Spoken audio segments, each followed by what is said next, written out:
ខ្សែដៃក្រងពីអំបោះម៉ូតនេះក្បាច់វាស្អាតដល់ពេលយើងថែមកម្មមកក្របនៅចំកណ្ដាលអញ្ចឹងទៀតរឹតតែស្អាត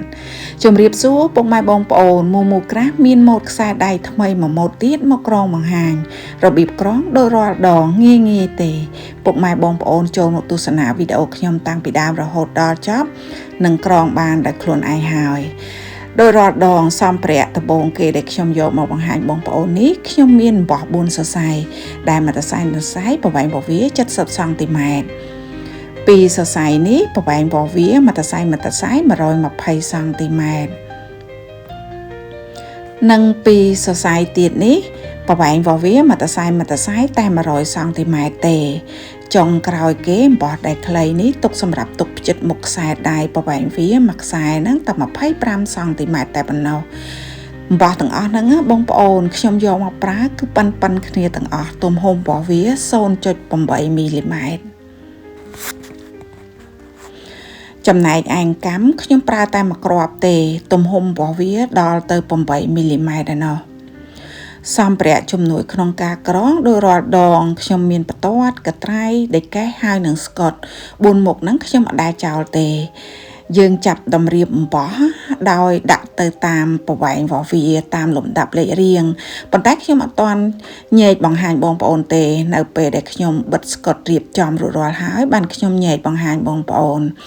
យើងបិទស្កុតនេះគឺបិទធ្វើម៉េចឲ្យវាជាប់កុំឲ្យអំបោះវារត់ចុះឡើងព្រោះអីអំបោះប្រវែងអត់ស្មើគ្នាវាស់កតុយខ្សែទុកប្រវែង15សង់ទីម៉ែត្រសម្រាប់ទុកធ្វើរំយោលនេះបងប្អូននៅពេលដែលយើងវាស់ហើយអំបោះយើងត្រូវច្បូតឲ្យស្មើអញ្ចឹងអត់ឲ្យពាន់ទេរួចហើយយកស្កុតមកបិទមកតង់ទៀតបិទធ្វើម៉េចឲ្យជាប់កុំឲ្យអំបោះហ្នឹងវារត់ចុះរត់ឡើងរួចហើយយើងយកអំបោះហ្នឹងទៅគៀបជាមួយតគៀបត្រង់ស្កុតដែលយើងបិទលើកទី2នេះគៀបឲ្យជាប់ព្រោះអីនៅពេលដែលយើងក្រងយើងត្រូវការទាញអំបោះដែរនេះបងប្អូនអំបោះដែលខ្ញុំតម្រៀបមិញខ្ញុំបង្ហាញញែកបង្ហាញបងប្អូនគឺយើងត្រូវទីរៀបតាមលំដាប់លំដោយបែបនេះឯងចាប់ផ្ដើមដំបូងគេចាប់ខ្សែអំបោះចំកដាល2យកខាងស្ដាំមកកងលើខាងឆ្វេងហើយពាត់កតុយអំបោះខាងស្ដាំតែពាត់មកមិញហ្នឹងទៅខាងក្រោមអំបោះពាត់ខាងឆ្វេងហើយលើកមកតាក់ចងចំនួន2ដងរឹតឲ្យតឹងញែកអំបោះខាងស្ដាំប្រឡែងសិនអស់អំបោះខាងឆ្វេងទៅកងអំបោះពីលើអំបោះដែលនៅខាងឆ្វេងជាប់គ្នាហ្នឹង3សរសៃទៀតលើកអំបោះដែលនៅខាងក្រោមមកតាក់ចងជាមួយអំបោះដែលនៅកងពីលើដែលជាខ្សែបង្គោលមួយសរសៃយើងត្រូវលើកយកមកតាក់ចងចំនួន2ដង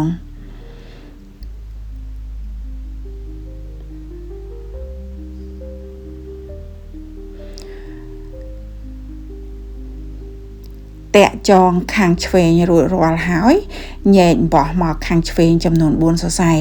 ដោយសារតែអំបោះយើងយកមកប្រើចំនួន8សរសៃអញ្ចឹងចំហៀងខាងឆ្វេងចំហៀងខាងស្ដាំយើងត្រូវញែកឲ្យដាច់4សរសៃដើម្បីងាយស្រួលក្នុងការក្រងកុំឲ្យច្រឡំគ្នាខាងឆ្វេងធ្វើហើយងាកមកធ្វើខាងស្ដាំដោយខាងឆ្វេងមិញអញ្ចឹងអស់អំបោះដែលញើចំកដាលទៅខាងស្ដាំកងលើអំបោះដែលនៅខាងស្ដាំ3សរសៃទៀតលើកមួយសរសៃមកតាក់ចងចំនួន2ដងរួចហើយញែកអំបោះចេញពីគ្នាហើយចាប់ទាញអំបោះ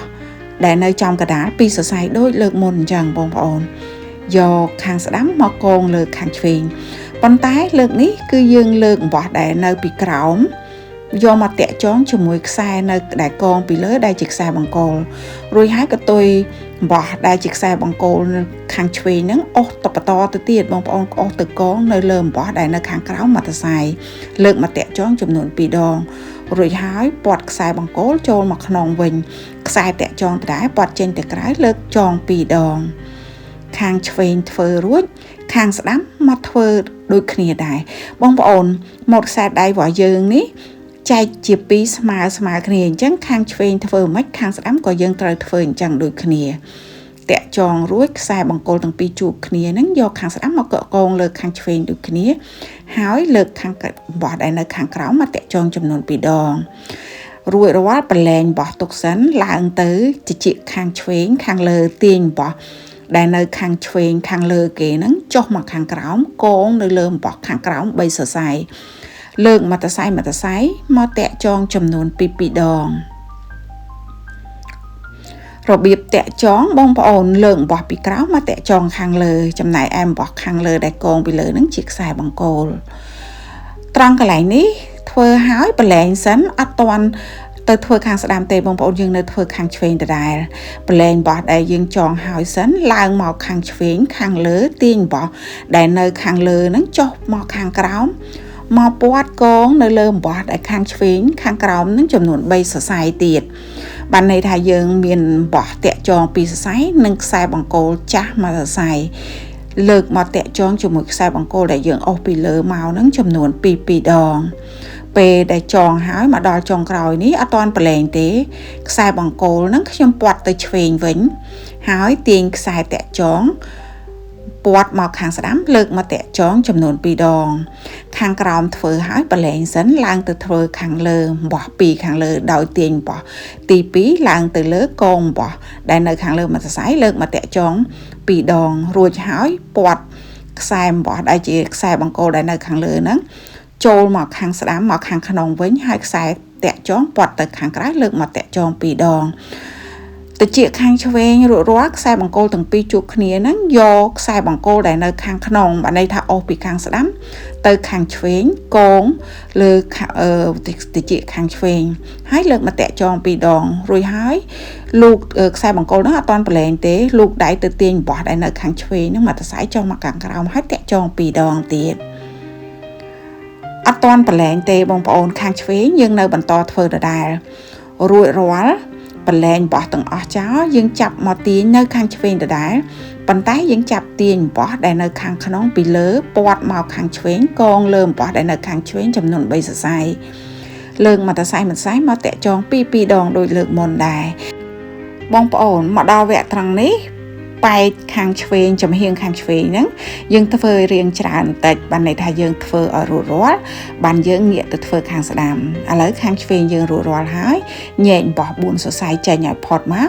បានយើងទៅធ្វើខាងស្ដាំដូចខាងឆ្វេងដែររបៀបទាញបោះគឺដូចគ្នាអញ្ចឹងបងប្អូនគ្រាន់តែយើងបដូរទិសដៅកាលពីមុនយើងទាញពីឆ្វេងវត្តមកខាងស្ដាំខ្សែបង្គោលតែឥឡូវយើងទាញពីស្ដាំវត្តមកខាងឆ្វេងវិញធ្វើជាខ្សែបង្គោលប៉ុន្តែរបៀបវត្តរបស់ហ្នឹងយើងវត្តចេញវត្តចូលទេបងប្អូនបានន័យថាខ្សែបង្គោលដែលយើងវត្តឡើងមកកងពីលើហ្នឹងពេលដែលយើងចង់កាច់ម៉ូតទៅខាងណាខ្សែបង្គោលជាអ្នកកាច់ម៉ូតចំណែកឯខ្សែពាត់ចងគឺយើងចាំពាត់ចងតាមក្រោយហើយរបៀបធ្វើម៉ូតគឺដូចគ្នាពេលបិទខាងឆ្វេងខាងស្ដាំដូចខ្ញុំជម្រាបបងប្អូនអញ្ចឹងម៉ូតខ្សែដៃនេះគឺយើងចង់យើងត្រូវចែកអំបោះជា2ស្មើគ្នាបានន័យថាចំហៀងខាងឆ្វេង4សរសៃចំហៀងខាងស្ដាំក៏4សរសៃដែរហើយរបៀបតាក់ចងក៏ដូចគ្នាដែរយើងតាក់ចងខាងឆ្វេងរួចហើយយើងមកធ្វើខាងស្ដាំបានន័យថាធ្វើខាងឆ្វេងខាងស្ដាំឲ្យស្មើគ្នាបានយើងចាប់យកមកផ្គុំគ្នា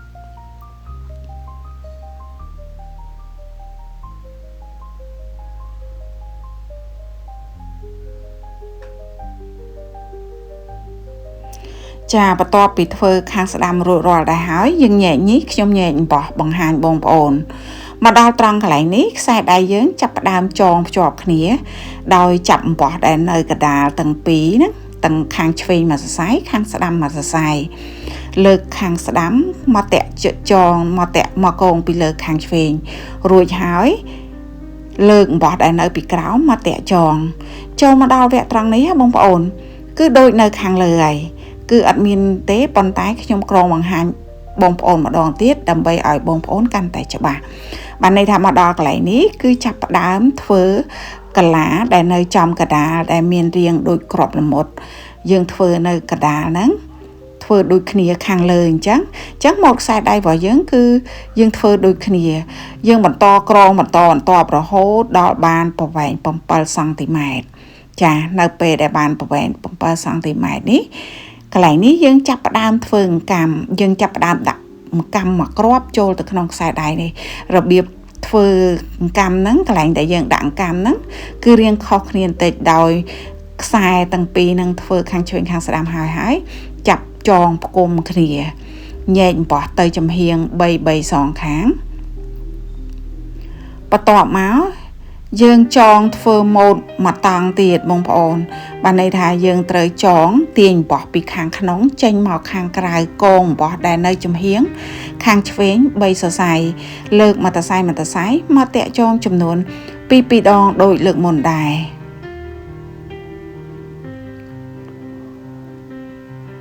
បន្ទាប់មកត្រង់កន្លែងនេះខ្ញុំអត់ទាន់ប្រឡែងទេចាប់ខ្សែបង្គោលដែលយើងវត្តទៅខាងឆ្វេងមិញហ្នឹងវត្តចូលមកខាងក្នុងហ៊ុនខ្សែតាក់ចងចេញទៅខាងក្រៅវិញចងចំនួនលើកមកតាក់ចងចំនួន2ដងបន្ទាប់ពីលាក់តាក់ចង2ដងហើយខ្សែបង្គោលហ្នឹងនៅតែខាងក្នុងដែរទៅចាប់ទាញបោះពីលើបន្ទាប់គ្នាហ្នឹងមកតាក់ចងជាមួយខ្សែបង្គោលហ្នឹង2ដងទៀតដើម្បីឲ្យខ្សែបង្គោលម៉ូតរបស់យើងហ្នឹងកាច់កោងចូលមកខាងក្នុងខាងស្ដាំចងរួចរាល់ក្រងរួចរាល់ងាកមកធ្វើខាងឆ្វេងវិញម្ដងគឺយើងធ្វើដូចខាងស្ដាំអញ្ចឹងខុសគ្នាតែរបៀបទាញបោះគឺយើងបដូរទិសដៅពីស្ដាំមកឆ្វេងវិញម្ដងហើយយើងធ្វើកន្លែងនេះដើម្បីធ្វើជាស៊ុំឲ្យមានរាងកាឡាចក្រច័ន្ទសម្រាប់ហុំអង្កាំដែលយើងដាក់ទៅ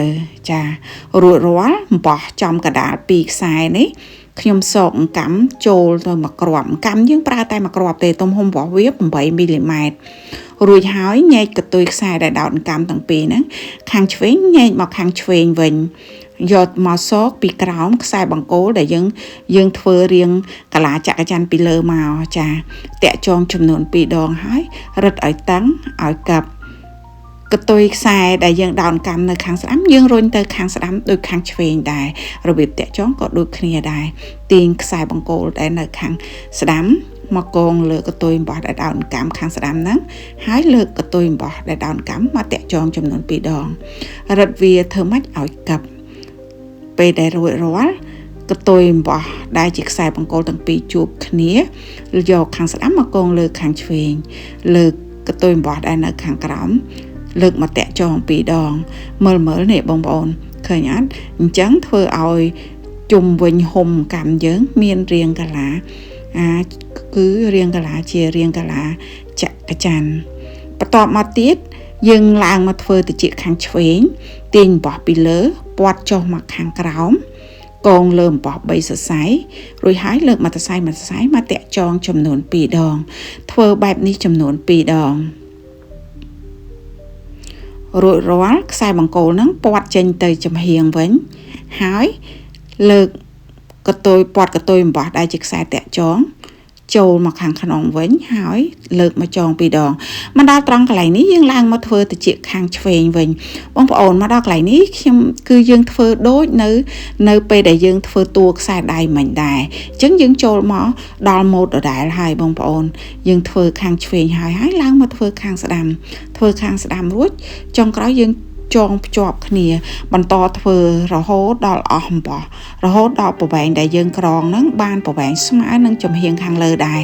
អញ្ចឹងបានន័យថាចំហៀងខាងលើមិញយើងក្រងបានដល់7សង់ទីម៉ែត្រ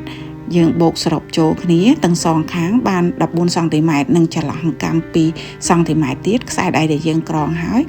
បានប្រវែង16សង់ទីម៉ែត្រចានេះបងប្អូននៅពេលដែលយើងក្រងហើយម៉ូតរបស់វាគឺយើងចាប់តាក់ចងនេះបងប្អូននេះម៉ូតដែលខ្ញុំក្រងហើយក្រងបង្ហាញបងប្អូនពេលដែលក្រងរួចរាល់ម៉ូតវាគឺចេញមកបែបនេះឯងស្រស់ស្អាតមែនតែនមានកាំមួយនៅចំកណ្ដាល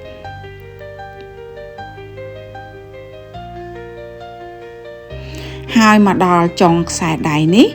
យើងធ្វើដោយរាល់ដងដោយយើងធ្វើកដាប់ចុងខ្សែដៃដើម្បីបញ្ជាក់ថាខ្សែដៃរបស់យើងនឹងបានមកដល់ទីបញ្ចប់ហើយនឹងយើងធ្វើមើលទៅឲ្យខ្សែដៃរបស់យើងមើលទៅវាមាំហើយវាមានសម្រស់ស្រស់ស្អាតទៀតផងដោយរបៀបធ្វើហ្នឹងយើងចាប់អំបោះមកតសៃដែលនៅពីលើទាញចុះមកខាងក្រោមមិនថាចំហៀងខាងឆ្វេងចំហៀងខាងស្ដាំគឺយើងចាប់ទាញដូចគ្នាយកមកកងលើអំបោះដែលនៅខាងក្រោមចំនួន3សរសៃលើកមកសរសៃមកតាក់ចងចំនួន2ដងរឹតធ្វើម៉េចរុញឲ្យកັບឲ្យណែនទៅឲ្យជាប់ជាមួយនឹងតួខ្សែដៃចងរួចរាល់កតុយខ្សែដែលជាខ្សែបង្គោលទាំងពីរជួបគ្នាយើងតាក់ ចងឲ្យជាប់មកអញ្ចឹងមើលទៅខ្សែដៃរបស់យើងគឺស្រស់ស្អាតហើយវាមានដល់ទីបញ្ចប់របស់វាចំណែកឯរំយោលខ្ញុំប្រើកតុយខ្សែតែ4ខ្សែទេចំពោះបងប្អូនបើសិនជាបងប្អូនចង់ធ្វើរំយោលដោយប្រើអង្កាំឬក៏ធ្វើម៉ូតអីផ្សេងក៏បានដែរប៉ុន្តែរបៀបដែលខ្ញុំធ្វើរំយោលគឺខ្ញុំក្រងយកតែម្ដងក្រងហើយតាក់ចងគឺធ្វើបែបងាយកតុយអំបោះដែលយើងយកមកប្រើដល់ទៅ8សរសៃខ្ញុំក្រងតែ4សរសៃទេបើសិនជាក្រងចូលគ្នាទាំង8សរសៃតែម្ដងគឺរំយោលរបស់យើងនឹងធំពេកអញ្ចឹងខ្ញុំក្រង4សរសៃក្រងរួចរាល់កតុយខ្សែដែលនៅសល់យើងកាត់វាចោលអុជពឹតរោលភ្លើងវាឲ្យជាប់ជាការស្រេចដោយសារតែអំបោះរបស់យើងនោះវាមានជាតិលីឡុងច្រើនបើសិនជាយើងអត់រោលភ្លើងវាអញ្ចឹងទេវាងាយនឹងរសាត់អញ្ចឹងយើងប្រើអត់បានយូរទេចា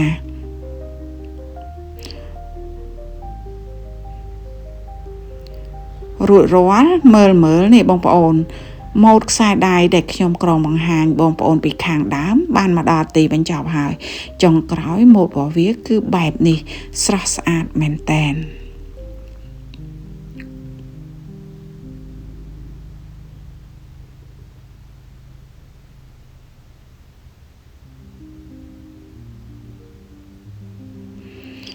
ហើយចំណែកឯរបៀបផ្ចិតមុខបងប្អូនអាចផ្ចិតមុខតាមម៉ូដដែលបងប្អូនចូលចិត្តដែលបងប្អូនគិតថាងាយស្រួលដោយសារតែខ្សែដៃរបស់យើងហ្នឹងក្រងពីអំបោះអញ្ចឹងពេលងូតទឹកពេលយើងងូតទឹកអីយើងខ្លាចសើមយើងត្រូវការដោះអញ្ចឹងយើងត្រូវធ្វើរបៀបចងផ្ចិតមុខយ៉ាងម៉េចដើម្បីយើងអាចងាយស្រួលក្នុងការពាក់ងាយស្រួលក្នុងការដោះម៉ូតខ្សែដៃដែលខ្ញុំក្រងបង្ហាញបងប្អូនបានមកដល់ទីបញ្ចប់ហើយខ្ញុំសង្ឃឹមថាម៉ូតនេះបងប្អូនប្រកាសជាពេញចិត្តវាហើយបើរបៀបក្រងខ្ញុំបង្ហាញបងប្អូនខ្ញុំគិតថាបងប្អូនទស្សនាហើយប្រកាសជាក្រងបានដូចខ្ញុំដែរអរគុណពុកម៉ែបងប្អូនទាំងអស់ដែលចូលមកទស្សនាវីដេអូខ្ញុំតាំងពីដើមរហូតដល់ចប់កុំភ្លេចណា